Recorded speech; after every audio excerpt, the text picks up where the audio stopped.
Hey guys, how are you? This is another review with the 2018 Range Rover HSE. This thing is freaking gorgeous, man.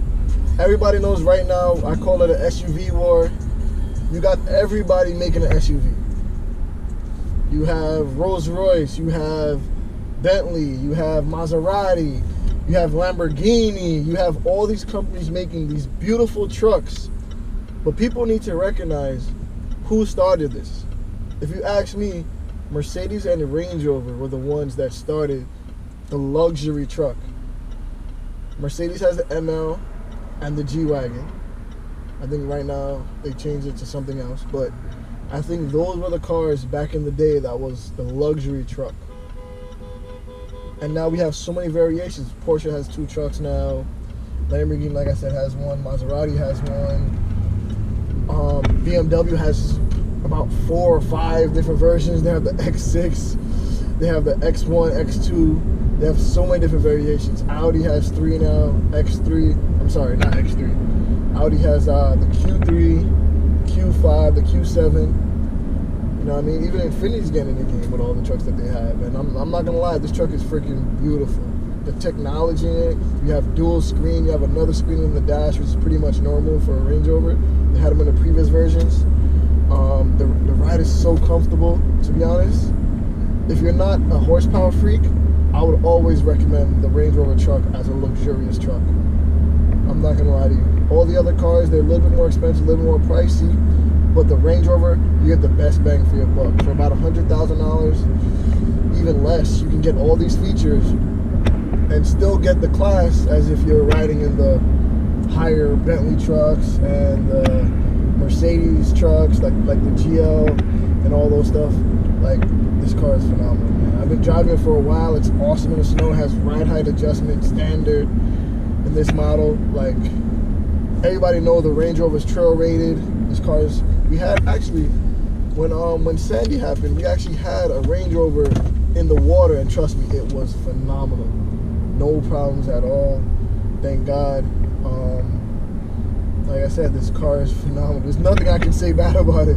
The only thing I wish it had a little bit more power. A little bit more power. That's the only thing I actually Range Rover. But even for that, they have the supercharge.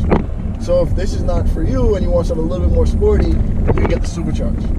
And everyone knows that they're not the most reliable, but the customer service with Range Rover is phenomenal. I'm not gonna lie to you. I'm not gonna lie to you. I know everybody says that, oh, they have electrical issues, they have this issue, that issue, but I'm not gonna lie to you. If you have one and you have one that's well maintained, well taken care of, trust me, you won't have any problems with it. This is our family's second Range Rover. Thank God, but like I said, I have no complaints. Like I said, this thing is gorgeous. It looks like $1 million, and it feels like a boss, man. When you drive the car on the road, it feels like you're riding on a cloud. Like, this truck is definitely no joke. It's no slouch either. And like I said, Range Rover's been getting better and better with the technologies. Like, I think the previous version just had like one screen on the top.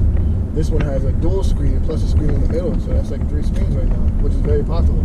You know, so I appreciate Range Rover taking newer technology and put it in their cars to attract more customers, and I appreciate it. And like I said, this truck is phenomenal, man.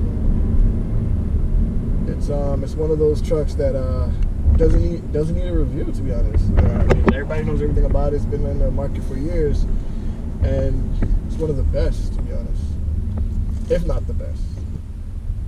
Because I know the Rolls Royce truck coming out, the rear of this car and the Rolls Royce truck look very, very similar, and I wouldn't be surprised if they ride pretty much the same. Hopefully, I get to review one of those, the Rolls Royce Cullen. But like I said, for like an everyday car, especially being in New York where the weather's bad, the weather can be good. Like I said, this one has a panorama roof. The whole thing goes all the way back. When my brother was little, it was nice to go in Manhattan. He could see all the buildings. You could point stuff out. We drove the Range Rover to Canada, and trust me, it felt like driving in a private jet or driving first class. You didn't feel anything. Once you're in the back seat, you're super comfortable. You don't even know what's going on. This one has the screens in the back of it, so my little brother had some entertainment. like I said, this truck is, like I said, phenomenal, to be honest. And I drove other vehicles, and nothing brings me back like the Range Rover, to be honest. Like, the Range Rover is a jack of all trades. You drive it off-road, have different modes here, you drive it in the snow, has the hill assist. It's not really a hill assist, but it's like for basically inclines, to stop the car from going backwards, which is somewhat similar to a hill assist, but I think they have a particular name for it. I'll find out what that is later on. But like I said, this thing is no joke, it's no slouch.